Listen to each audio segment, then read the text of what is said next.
I'm Marcy Barron, and this is Mondays with Marcy. I'm your homeward bound guide to everything 5D living. I can't wait to share with you tips and tools to guide your personal transformation so that you can live a life that thrills you.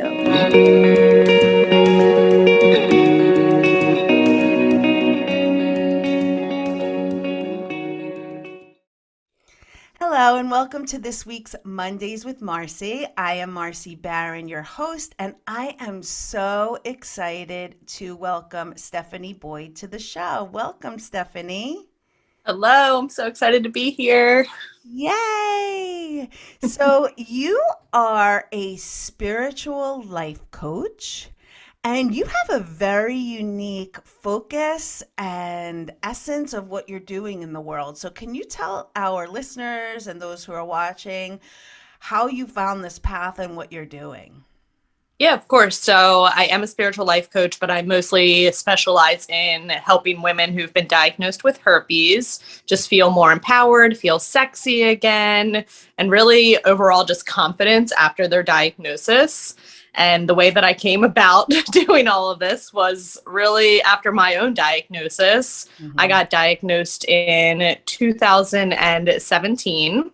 And it was like literally, I just woke up one day, thought I had a little spider bite on my butt cheek. And then all of a sudden, I'm at the doctor's and she's telling me I have herpes. And I'm like, what do you mean? Wow. And the first year, I kind of just went through it all on my own. I didn't think to even look for like Facebook groups or anything like that. I was just like, this is part of my life. I've always been like a very optimistic, happy, person anyway. So I was like, okay. But it did shake me as well. Like it changed like how I communicated with men and really felt like I wouldn't ever be able to have like a thriving sex life. So in 2019, I started taking coaching programs. I started on my journey with overcoming emotional eating. And then after that, it just like kept taking program after program to dig Right. deeper into myself. And then people out of left field just kept coming up to me like, oh, like I have herpes too, or I have this and I have this. And I'm like, oh my goodness, like these are just signs of like the world needs people like me to share my message in order to help them again be more empowered. So that's when I decided, let me just post this long post on Facebook Yeah. and be like, hey peeps, I have herpes. Um, It's so liberating. Like I want to see that because there's like what, 1 in 4 people have this virus of some sort living in their body. And that's really what it is. It's a virus, but there's mhm. such a stigma connected to it. Can you talk about that more? Yeah, of course. So the stigma is something that a lot of people are trying to end. I have taken a different viewpoint on it, and I believe that screw the stigma, right? Because when Good. we care about stigma in general, we're giving our power away to other people.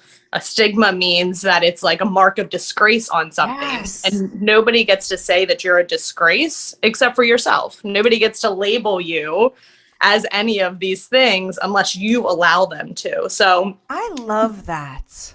I just have to pause on that because that's a real truth bomb. It really is. Like like my heart just went whoa, like you are speaking real truth here. It is decided by someone that there is a stigma or there's a shame or there's something attached to the energy of a virus. And the funny thing is virus energy is what's been up in the collective, right? So yeah. wow, I love that. Someone needs to hear that medicine because I have been working with a client for a long time who we're peeling back the layers to the trauma and the stigma and the energetic root, which we're going to talk about in a minute, of herpes. And what we realized for her is she uses it as a form of protection to avoid intimacy. Is that something you have found with the people you work with? I see that so, so much. And I even just see it just from the things that people post, right? Like you can tell by the energy when you're reading their content of like, oh, you're using this as a way to shield yourself from actually being vulnerable with somebody that you're intimate with or somebody that you love. And I think that that's where a lot of us struggle, is that, you know, we're more than okay that with just like hopping in bed with somebody these days, but we're not comfortable with having vulnerable conversations. Intimacy, into me, I see, right? It's this hookup culture. Let's like use our bodies to just get off on each other. And what you're saying is it now becomes the window and the doorway for the intimacy to be, you know, like right up front, like here's this, I'm good with it, are you? And I've seen some of the things you posted, and it's becomes the filter. Some people are like, yeah, that's no problem, and you know, other ones are like, nope. And it's the same thing, you know, with so many other things. I really wow, I love what you're doing. I love it. I love it. Yeah. And just like you said, it becomes the window. It becomes that opener up of like, okay, can this person fully see me in who I am? Because this part of me is never going away. Not just the part of me having herpes, but the part of me that talks about it as well. So like you not only with me anyway, like with a lot of people, it's just you have to accept that somebody has herpes. With me, it's like you have to accept that I have herpes and that I tell the world that I have herpes too. But see, I love that about you. That is you fully embodying your authentic self and support being who you are in her fullest expression, and giving the medicine for people who don't feel that they can. Yeah. And that's what's so beautiful about it, is it really does help other women and men too. I have plenty of men that come to me and they're like, how do you tell people? Like, I've had this for half my life and I've never disclosed to people. And I'm like, well, first of all, let's start with the disclosing. But they're like, they don't, it's a lot of fear of like, well, if I disclose to one person, especially in smaller towns, what happens then? Who else are you going to tell? And then that person, that's going to ruin all my chances of love. Because again, people are just wanting to get off on one another and not actually have these deep, meaningful relationships. So, what would be your advice to someone listening, or if someone listening knows somebody and they want to forward it to somebody, what would be your advice around disclosure? How do you approach that conversation? Yeah, so I've always been a very straightforward person. So a lot of people will say, you know, tell them right away, tell them off the bat. Some people will put it in their dating bios and things like that. You get to play around with it and feel what feels best for you. For me, I personally like to meet the person in person to see if I even have a connection with them. Like, do I even want to be in your energy to share this with you? As much as, and I share it with the world, but that doesn't mean I have to share it with every single person that I'm dating if I don't want to have them in my bed with me. So I love that. Let's just talk about that as something for everyone. Like, it's a privilege for someone to know anything about you. Yes. Right? And instead of seeing if they like you or like it feels right to them, you're sussing them out as like, do I feel safe? Do I feel interested? Do I feel that it, you know, I want to say anything to anyone? You know, it's like, you know, being a single woman, it's like I've been on dates and you know, why are you divorced? And you know, and I'm like, whoa, we're just having a cup of coffee. I don't need to tell you everything, you know? Like it's date one.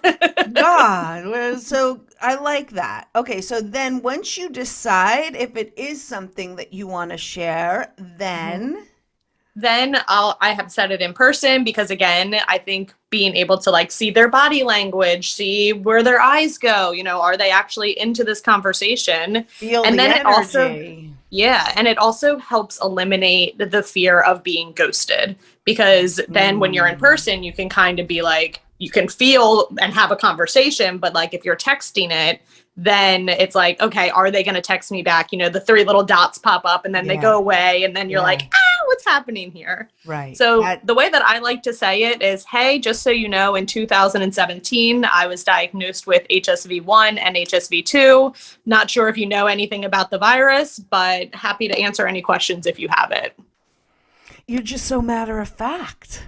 Yeah. I mean, And I do add in, I'm one of the lucky ones that knows that I have it, because I don't like to put myself in a victim spot. I'm like, look, I'm lucky that I know that I have it. That way I can tell you. And most people are like, no problem. Okay. The only ever backlash that I get is like from people on social media. Right. Because you know what? Everybody's just projecting their internal shame outward. It's just exactly. they can't handle it. Yeah. So can you tell our listeners what's the difference between HSV1 and HSV2? Yeah, of course. So it's commonly known HSV1 as cold sores. However, cold sores are herpes. And if you do get cold sores, suggesting that you should be disclosing to people, because a lot of the times cold sores can actually be passed to people's genitals. But that's not a lot of common knowledge, because most people think that then it would become HSV2. But what that really is just HSV1 genitally. So I remember when I first started in the space, I made like this cute little graphic, and I was like, HSV1 is oral herpes, HSV2 is genital. And I got so much backlash, because you can have any type anywhere on your body. Yeah. And I was like, oh my goodness. Like, they were like, and you call yourself a herpes life coach? Like, they're like, you need to get out of here. And I was like, oh my goodness. You know, I would just imagine like the emotionally charged content that you are posting and talking about and working through. There's so much projection.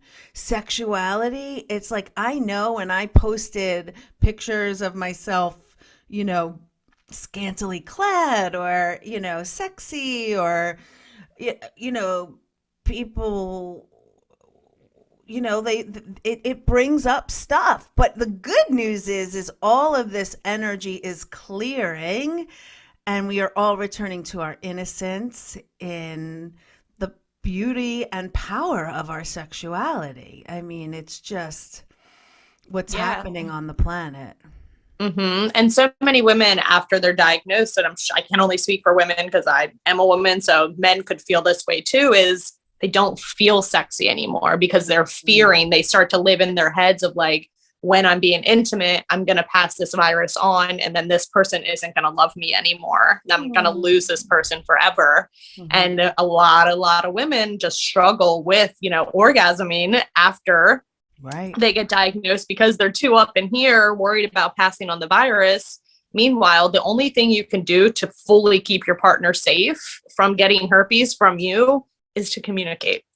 That is really the only thing. Communicate when you feel, you know, your body's run down. Like, you have to know like what your symptoms are of like, okay, I may be getting an outbreak. Like for me, I'll be super tired like the entire day. Like I'll sleep the entire day. I'll have really bad lower back pain, nerve pain down my leg. And knowing that within yourself is so helpful. So I want to, as you have this is a good time to talk about the energy of herpes. And this comes from my book, Metaphysical Anatomy. Your Body is Talking, Are You Listening? By Yvette Rose. And what's interesting, when it says herpes, right underneath it, it says C spinal cord virus. It is, I think, a nervous system virus. So you ready for the emotions of herpes? And I would love to know if give it to you, right? You've never read this, have you, or heard this? I'm not sure. I have like the spiritual meaning. Yeah, I had like the spiritual meaning. All right, so let's hear if this is what you've heard and if it resonates. You may not have felt valued, acknowledged, or appreciated during childhood.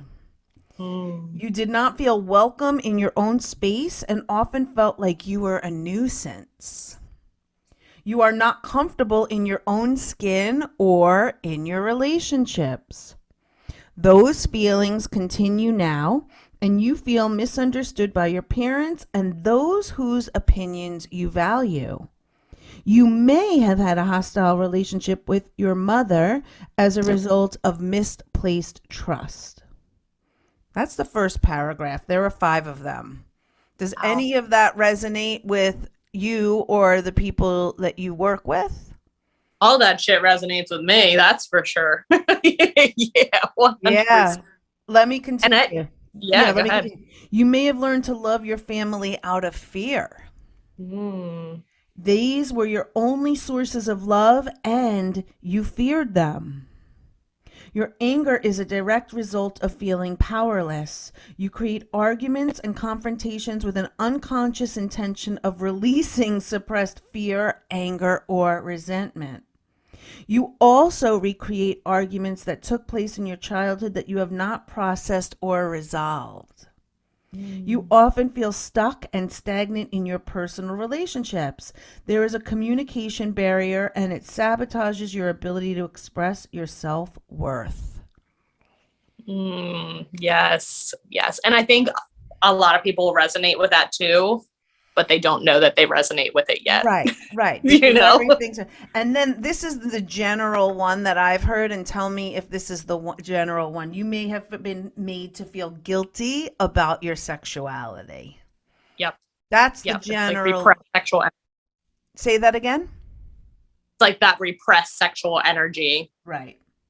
You may feel ashamed about the purpose and function of your genitals, right? So it's like, oh, universe, you know, let's give this person a stigma around their genitals to heal it, right? It's like it's already there, and then something comes out for you to really take a look at it and either transmute it and like you did, turn your pain into your purpose, or just really like own it, or Mhm. you're like my client, like really just being in a place of shame and protection. Yeah. And it's a lot of shame that so many people carry around with it because they fear the opinions of other people. And that's where all the stigma comes in of like, let's stop caring about what other people think. Like that's where we're messing up here. Like the Yeah. once you release caring about what other people think about you, you don't care about a stigma. Well, I just love that. And that just keeps coming up in conversations. Um, I had this conversation with my son today, who is going to be 19 this month, and he's in a transition time. He went to quote typical university, and that wasn't the place for him. And he just feels, like society, you're supposed to do, high school, college, blah, blah, blah. And I was like, you're exactly where you're supposed to be. Mm-hmm. Everybody is, and I explained to him, I'm like, I just started this career 7 years ago. I'm 52 now. And he was like, oh. And I was like, I'm a classically trained teacher with, a dual master's. I said, I'm just teaching something else. That helped me. Yep. I I said, feel the same way. right? It's like all Yep. of your life experiences lead you to exactly where you're supposed to be. And there is no right way. There is no there should be no stigma, but it's like all of the people who have so much repression and projection of their trauma and judgment onto other people. Yep. And boy, I would imagine, like sexuality and a virus Yeah. is. People are like, who does she think she is to still think she's sexy and have herpes and talk about it on the internet? Like, whoa, whoa, whoa. Like, people don't do that in the world, you know? Like, it's I like, love well, that you are. I we love that. have to. Yes, but I love that you're a disruptor. I love that you're a support for all of the people who need you. I mean, Yeah. so So good. yeah, so how do you work with people? I know, like, what are the various ways in which you do that? Yeah, so I have started putting out my 4-week programs again. So I just started my 4-week program Shed, which is like my favorite program ever. It's really to just empower women physically, mentally, emotionally, spiritually after their herpes diagnosis. Mm-hmm. And I'm currently creating another 4-week program to like the second level of like Right. Shed. So that one's going to Right. be called just Sexy with Herpes. Ooh, good. I love Yeah. that. I mean, like, this is like really important work. Yeah. It really is. There's Yeah. so many people living with viruses in so many different ways. Yep. Epstein-Barr virus, which really causes a lot of immune things. Now people have got suffering with long-term COVID. Yep. Um, it's just Energy removing. viruses that plenty of people have. Oh my God, totally. Right? It's like, Viruses everywhere, but it's well, like, oh, yeah, well, let's ostracize these people because they have yeah, this herpes. But only if you have HSV2. It's that one is more stigmatized than if you right, have right, HSV1. right. I'm like, they're the same thing. It's just on the body part. You Well, know? not even. It can Oh, right. be, It's not yeah. even on the body part. You just dispelled a myth for me. Yeah, Wow. I know. Wow. And there are just a ton of people who are just walking around with it with that are asymptomatic. Yep, And yeah, it's just fascinating. it is. I mean, so you have your 4 group week program, and now Yep. once the people are going to go in, then you work, I'm sure, one on one with people. Yep, I do 1-to-1 as well. I like to stick to like a 3-month container and then assess how the person's doing. If they're doing great and ready to go out into the world, I send them off. Yeah, yeah. And then what, and I know you have do you have like a Facebook? Like how do you, I know you have a very active Instagram and a very big TikTok too, right? Yeah, I talk all about it on my TikTok. That's just at Stephanie L. Boyd. Same for my Instagram. And then I got rid of my own personal Okay. support group. It was just too Too much for me to much. handle. Yeah. But I am active in another one that's called like female, like F plus herpes support or something like Right. that. Someone So, else's container. You could show up as you want. You don't have to show up in. I was just talking to Nicole Amatoro. mhm, Nicole, and she's like, I couldn't even hold the energy of that. Like she had to get rid of hers too. It's a lot. it It's a was. lot. It's a lot to hold the energy of hurting people in a Yeah. container. So what I'm gonna do is I'm gonna put all of your links and how people can find you in the show notes. So, Awesome. what is just one piece of advice, something that you want to leave our audience with today? Yeah, is that you get to decide when you want to disclose to other people. You don't have to feel like you're wasting somebody's time if you don't tell them on the first date, because you are never a waste of anybody's time. I love that. I really love that. And I just really, it's about, right? It's about worthiness and claiming that power back, that confidence, that Yep. self-esteem. Yep. And what I want to say about it too is it's an intimate thing. You're not just walking up to anybody and being like, hey, do you know that I have fibro? Like whatever people Yep. have, like, hey, I I know. got hemorrhoids. You know what I mean? Like, Exactly. there's a trust Yep. and a sense of, do I want to disclose anything with this person about my personal life? Exactly. Yep. It's And that's become what I so, love about herpes. Herpes yeah, is like the greatest teacher. It's like insert yeah, anything where herpes is. yeah. Because everything has become so transactional. That's what Mhm. I realize. And this is the fast track to intimacy. Into me, I see. When Mhm. someone has the diagnosis, it's into them that they have to see. And Mhm. then feel that way to open up to that intimacy with someone else. Yep. Exactly. That's Such a great teacher. It really is such a great teacher. And, it's, I don't know, like in the, I read that two people actually with some sort of virus, like AIDS, they cured two people's AIDS, where they said Mm. always people that had to live with the virus of AIDS, and now they're cured, right? Wow. So it's like a combination of the woman that I read about. She's like, I never even just identified with it. It then Hmm. just became something that was so neutralized and transmuted in on a cellular level